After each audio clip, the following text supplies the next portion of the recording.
il va falloir tout donner.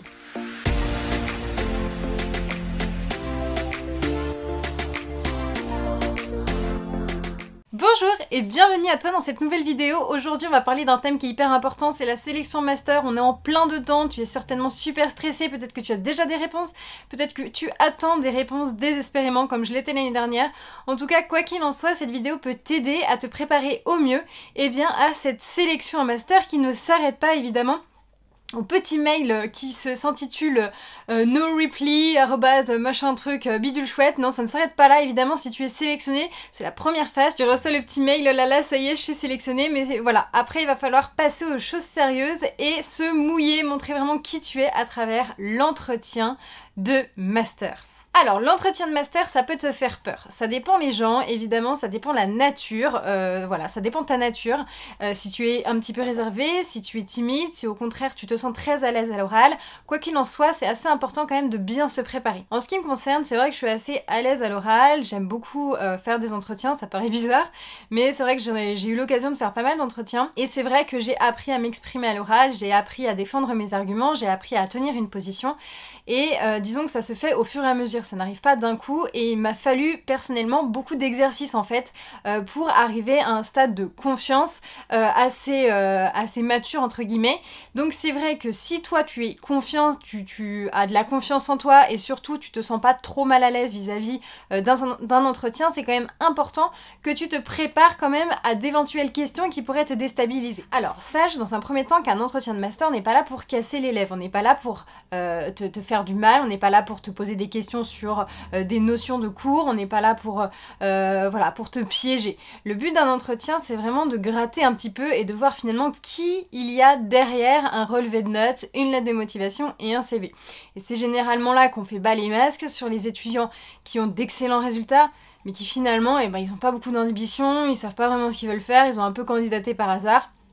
Et on peut également révéler des étudiants qui ont un niveau qui est bon mais qui n'est pas excellent et qui pour autant ont toute la motivation, l'énergie nécessaire pour effectuer et faire le master. Alors sache dans un premier temps aussi que en ce qui me concerne, je trouve que tous les étudiants motivés devraient avoir une place en master. On ne devrait pas sélectionner des gens juste sur des relevés de notes. En ce qui me concerne, je trouve que c'est totalement débile de faire ça et encore plus de faire ça aussi sur une sélection, sur un CV.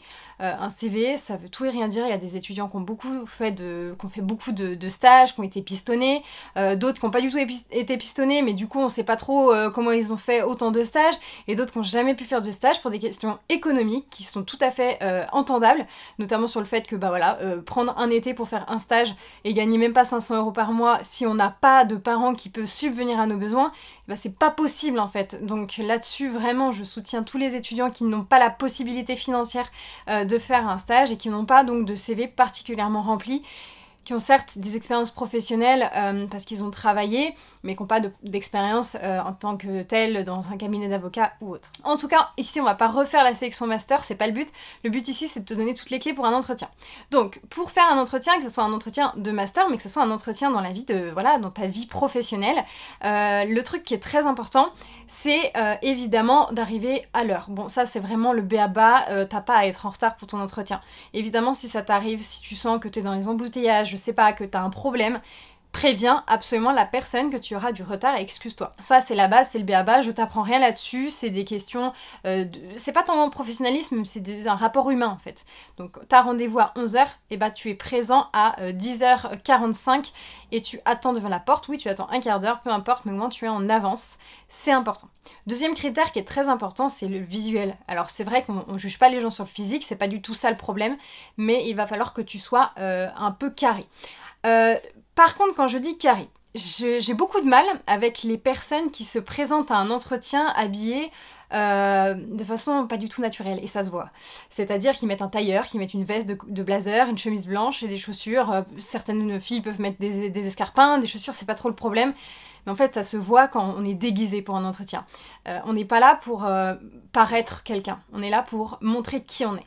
En ce qui me concerne, quand je vais à un entretien, ça va vous paraître un peu chelou, mais depuis longtemps, j'ai un peu ma tenue fétiche que je mets à chaque entretien. Donc pendant quelques années, je mettais tout le temps la même robe. C'était une robe assez classique, marinière. Voilà, c'était un style très neutre. Et maintenant, j'ai basculé sur une combi short en jean. C'est vrai que c'est une tenue dans laquelle je me sens à l'aise. Et en fait, si je suis à l'aise dans mes vêtements, eh ben, je vais être à l'aise à l'oral. Et du coup, ça va m'aider en fait dans mon entretien. Si vous mettez des vêtements que vous n'avez jamais l'habitude de mettre, dans lesquels vous vous sentez même pas à l'aise, vous vous sentez un peu serré, un peu boudiné, un peu étriqué, un peu trop guindé, mais vous allez pas être bien. Ça va se voir physiquement, on va vous demander si vous êtes gêné, il va se dire bah, elle a l'air d'être gêné déjà dans un premier temps, d'être timide, alors que vous l'êtes pas forcément, mais disons, mettez des vêtements vraiment dans lesquels vous vous sentez bien. Attention, bien évidemment, faites pas l'inverse non plus, venez pas trop décontracté. Genre ma tenue aujourd'hui, c'est trop décontracté. Avec juste le côté, voilà, les petits lacets qui sont là, avec la capuche, ça passe pas. Donc voilà, évitez tout ce qui est capuche, regardez la matière de vos vêtements, essayez de prendre des choses assez neutres en coton, enfin voilà, très très simple. Attention, si vous avez bien évidemment l'habitude de vous habiller en costard, bah mettez-vous en costard. Faut que vous soyez à l'aise dans les vêtements que vous avez choisis pour l'entretien. Je parle beaucoup par rapport à ça parce que je trouve que c'est très intéressant.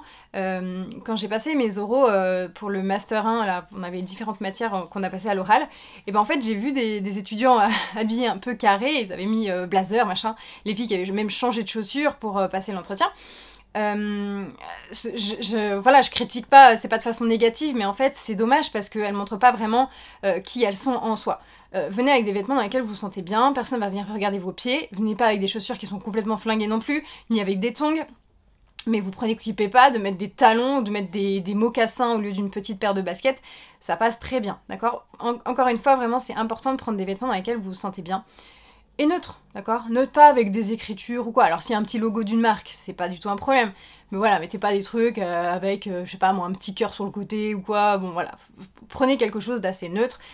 Ne vous prenez pas la tête, voilà. Et évitez tout ce qui est à capuche, avec des petits cordons, des chemises, des robes trop courtes, des jupes trop courtes, des shorts trop courts.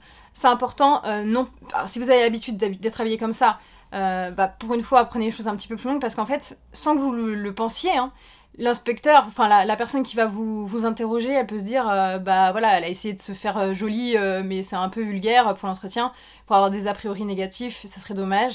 Donc voilà, mettez-vous neutre, mais surtout une tenue dans laquelle vous vous sentez super bien. Ensuite, pendant l'entretien, qu'est-ce qui va se passer? À quelle sauce vous allez être mangé? Don't panique surtout, souvent on va vous poser des questions genre « présente-toi ». Cette question, il y en a beaucoup d'étudiants qui sont mal à l'aise, parce que c'est vrai que dans la vie de tous les jours, on nous demande très peu qui on est. Quand on est étudiant en droit, on est là pour boire finalement les cours. Et c'est très rare quand on nous demande un petit peu qui on est. Et c'est une question qui est pourtant très simple. On vous demande pas d'apprendre quelque chose, on vous demande simplement de dire qui vous êtes.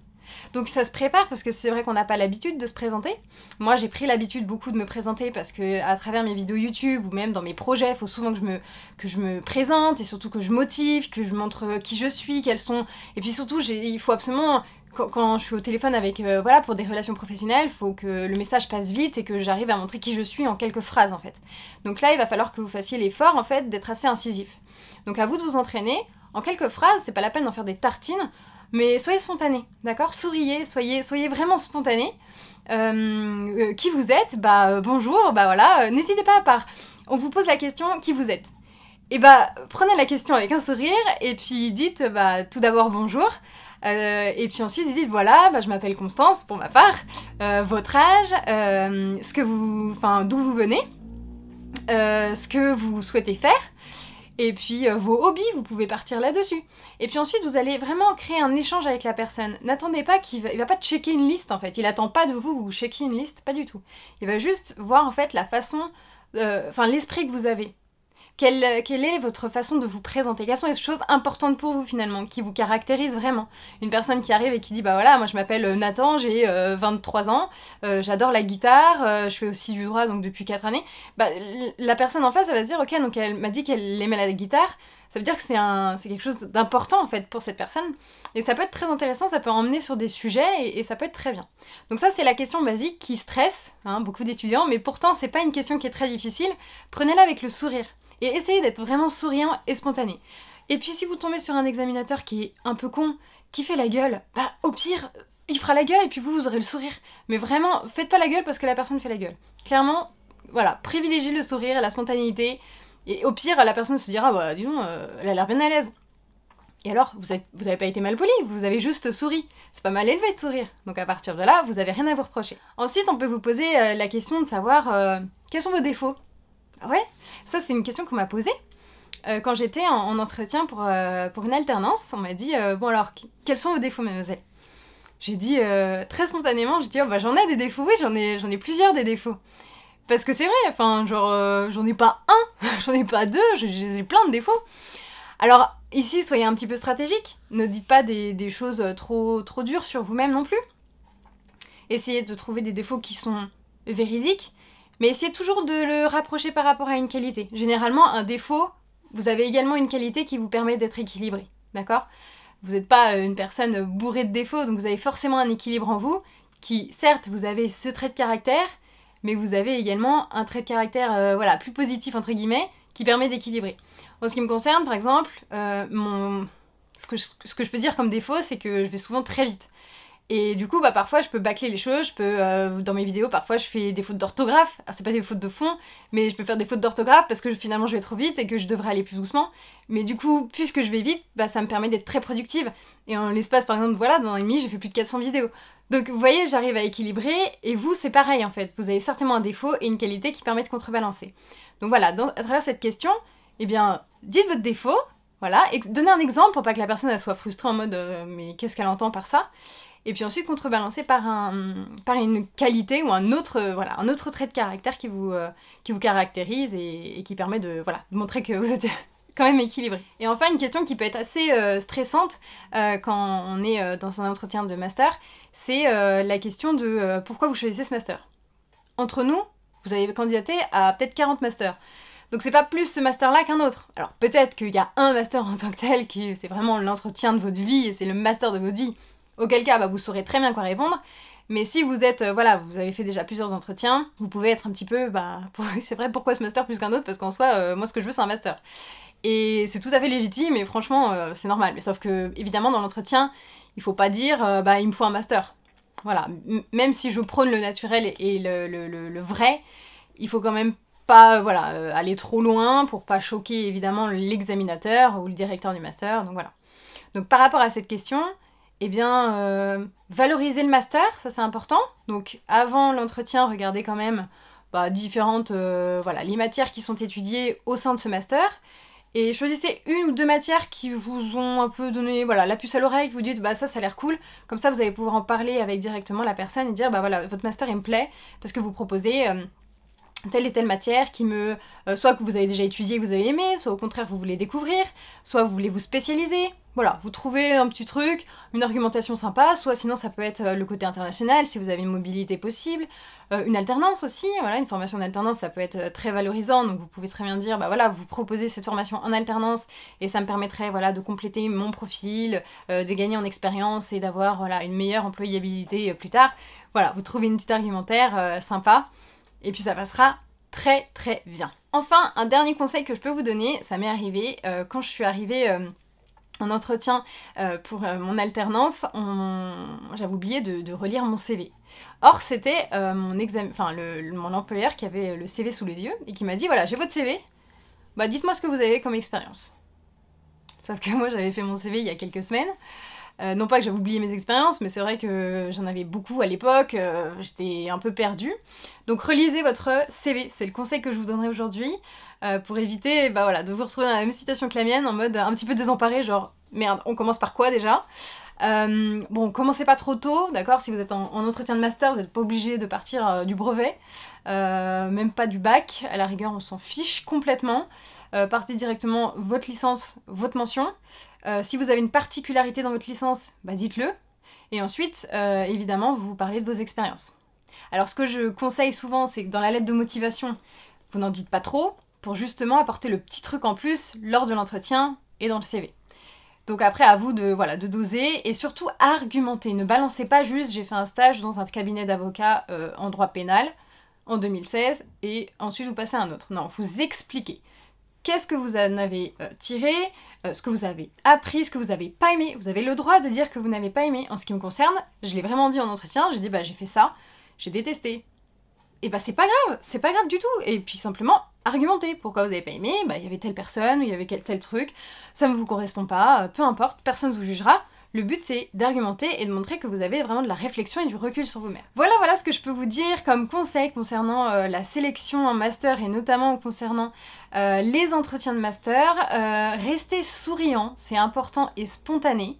La tenue est importante. Si vous stressez les mains sur la table, posez comme ça ou alors comme ça. D'accord? Parce que c'est possible que vos mains tremblent, c'est tout à fait normal, il n'y a aucun problème par rapport à ça.